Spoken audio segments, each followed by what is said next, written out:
동창회나 모임에 나가보면 유독 시선을 끄는 사람이 있습니다.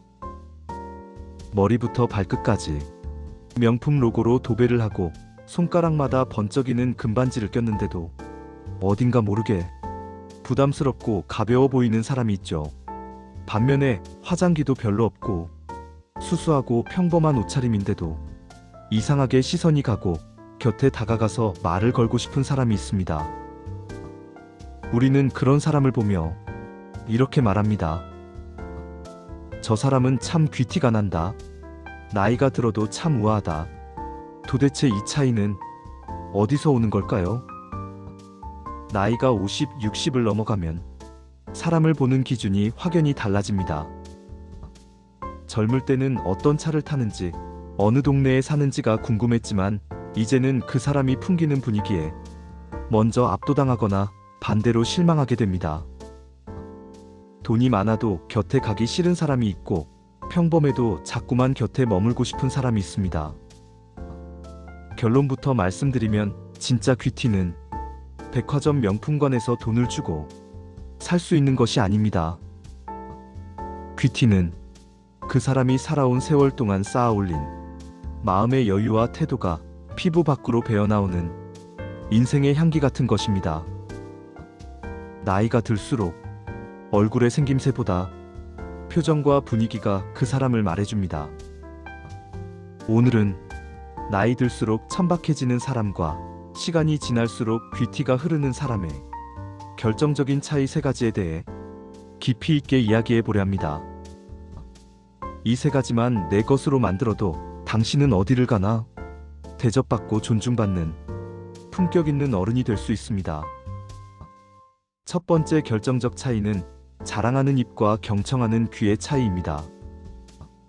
빈수레가 요란하다는 옛말은 나이가 들수록 더욱 뼈저리게 다가옵니다. 어딜 가나 분위기를 주도하려고 하고 목소리가 가장 큰 사람들이 있습니다.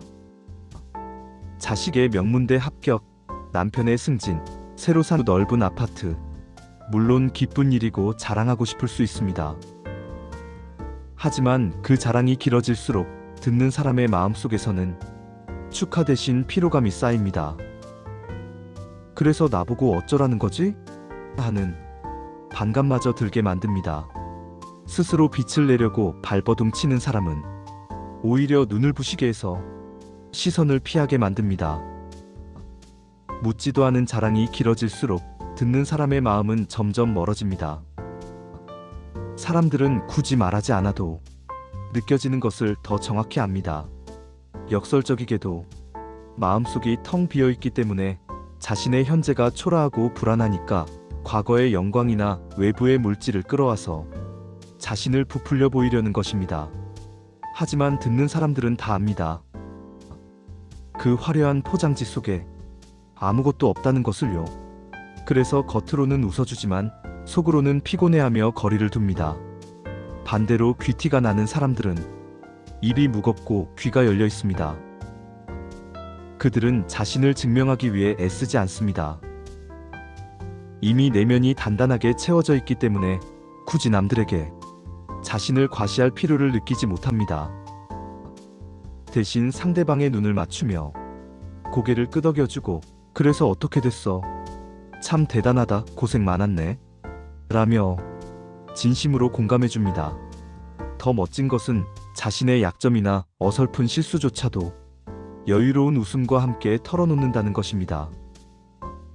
나도 나이 드니 자꾸 깜빡깜빡해. 큰일이야. 이렇게 자신을 낮출 줄 아는 여유가 오히려 그 사람을 한없이 높아 보이게 만듭니다. 이런 사람과 대화를 나누면 내가 굉장히 존중받는다는 느낌이 들고 그 사람의 내면이 한없이 깊고 넓게 느껴집니다. 말을 줄이고 귀를 여는 것. 그것이 가장 돈이 적게 들면서도 가장 빠르고 확실하게 나의 격을 높이는 첫 번째 방법입니다. 두 번째 결정적 차이는 약자를 대하는 태도입니다.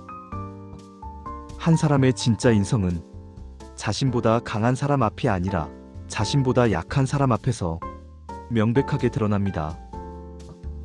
우리는 식당뿐만 아니라 아파트 주차장, 마트 계산대, 콜센터 직원과의 통화 등 수많은 상황에서 누군가와 마주칩니다. 식당에 갔을 때를 한번 떠올려 보십시오. 반찬이 조금 늦게 나온다고, 주문을 실수했다고 종업원에게 버럭 화를 내거나 초면에 다짜고짜 반말을 던지는 사람들이 있습니다. 야, 여기 물 좀 가져와. 내가 누군지 알아? 매니저 불러. 자신이 돈을 내는 손님이라는 완장을 차고 권력을 휘두르듯 갑질을 합니다. 나보다 지위가 낮거나 내게 서비스를 제공해야 하는 사람에게 목에 힘을 주는 순간 그 사람의 바닥이 고스란히 드러납니다. 진짜 무서운 것은 이런 행동을 하는 본인만 자신이 대단해 보인다고 착각한다는 겁니다. 주변 사람들은 모두 속으로 혀를 차며 그 사람의 수준을 가장 아래로 끌어내리는데 말입니다. 아무리 좋은 옷을 입고 있어도 그 한마디가 그 사람의 분위기를 모두 말해버립니다. 진짜 귀티나는 사람들은 자신과 아무런 이해관계가 없는 사람, 특히 서비스를 제공하는 사람들에게 더욱 깍듯하게 대합니다. 택시를 타며 인사하고 음식을 내려놓는 종업원에게 고맙습니다. 잘 먹을게요. 라고 따뜻하게 말합니다. 실수가 생겨도 바쁘다 보면 그럴 수 있죠. 천천히 주세요. 라며 부드럽게 넘어갈 줄 압니다. 진정한 품격은 권력이 주어졌을 때 그 권력을 함부로 쓰지 않는 절제력에서 나옵니다. 경비원분에게 건네는 따뜻한 음료수 하나, 청소하는 분에게 가볍게 목례하는 그 태도가 수천만 원짜리 보석보다 당신을 훨씬 더 눈부시게 빛내줍니다. 나보다 낮은 곳에 있는 사람을 존중할 줄 아는 사람만이 높은 곳에 올라갈 자격이 있습니다. 세 번째 결정적 차이는 예기치 못한 상황에서의 감정 통제력입니다. 우리가 살다 보면 내 마음대로 되지 않는 일들이 매일같이 일어납니다. 지하철을 눈앞에서 놓치고 예약한 식당이 문을 닫았고 갑자기 비가 쏟아져 옷이 다 젖기도 합니다. 이럴 때 바닥을 드러내는 사람들이 있습니다. 세상이 무너진 것처럼 짜증을 내고 신경질을 부리며 주변 사람들의 기분까지 망쳐버립니다.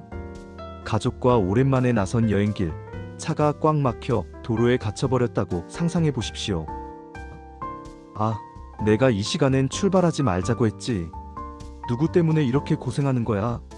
옆에서 이렇게 끊임없이 불평을 쏟아내면 운전하는 사람도 뒷자리에 앉은 사람도 여행의 기분을 완전히 망쳐버립니다. 이런 사람 곁에 있으면 마치 시한폭탄을 안고 있는 것처럼 불안하고 피곤해집니다. 하지만 귀티가 흐르는 사람들은 감정의 동요가 적습니다. 그들은 인생은 원래 내 뜻대로 되지 않는다는 사실을 이미 삶의 지혜로 받아들인 사람들입니다.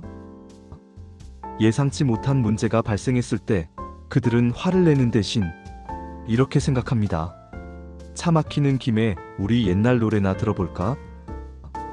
창밖 풍경이 꼭 그림 같네. 천천히 가고 오히려 좋아. 이렇게 상황을 부드럽게 감싸 안는 한마디가 그 사람의 진짜 내공입니다. 감정의 그릇이 큰 사람은 주변 사람들의 불안함과 짜증까지도 스펀지처럼 부드럽게 흡수해버립니다. 비가 오면 비를 피하는 재미를 찾고 길을 잃으면 새로운 길을 걷는 여유를 가집니다. 작은 돌멩이 하나 던져졌다고 해서 요란하게 흙탕물이 일어나지 않는 것입니다. 나이가 들면 얼굴에 주름이 지는 것은 막을 수 없습니다. 머리가 하얗게 새는 것도 자연의 섭리입니다. 하지만 마음에 주름이 지는 것은 우리가 막을 수 있습니다. 얼굴의 주름은 세월의 훈장이지만 미간에 깊게 파인 짜증의 주름은 내 삶을 잘못 살아왔다는 증표입니다. 오늘 하루 거울 앞에 서서 당신의 표정을 가만히 들여다보십시오. 눈가에는 부드러운 미소가 머물러 있습니까? 입꼬리는 편안하게 올라가 있습니까? 내가 뱉은 말과 행동이 나의 얼굴을 깎아 만들고 그 얼굴이 곧 나의 운명이 됩니다. 명품은 시간이 지나면 유행이 끝나지만 태도는 시간이 지날수록 더 깊어집니다. 나이가 들수록 무엇을 더 가지느냐보다 무엇에 흔들리지 않느냐가 그 사람의 격을 만듭니다. 우아하게 나이 든다는 것은 결국 세상의 소란함 속에서도 나만의 평온함을 지켜내는 일입니다. 남과 비교하지 않고 어제의 나보다 조금 더 너그러워지는 일입니다. 여러분의 남은 인생이 은은하고 기분 좋은 향기가 나는 진짜 품격 있는 귀한 삶이 되기를 바랍니다. 인생적 미소는 돈으로 살 수 없는 여러분의 가장 눈부신 내면의 빛을 진심으로 응원합니다. 오늘도 끝까지 함께 해주셔서 감사합니다.